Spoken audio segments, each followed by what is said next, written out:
أهلا بكم. لنبدأ اليوم بسؤال يطرح نفسه بقوة في كل حدث رياضي أو مناسبة عامة. لماذا تتحول أي لقطة لفتيات مغربيات في المدرجات إلى سيل من الاتهامات دون أي دليل؟ سؤال مؤلم يا عمر.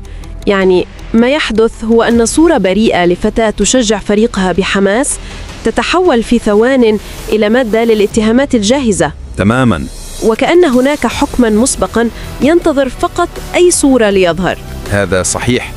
هو أشبه بما يسمى التحيز التأكيدي السلبي، حيث يبحث البعض عن أي شيء لتعزيز صورة نمطية مشوهة في أذهانهم. بالضبط. لكن الحقيقة كما تكشفها القصص الواقعية أبعد ما تكون عن هذه الإشاعات. تماماً. الحقيقة موجودة في قصص آلاف النساء اللواتي يكافحن بشرف. يعني قرأت قصة مؤثرة عن ليلى، شابة تعمل في صالون تجميل بالدوحة.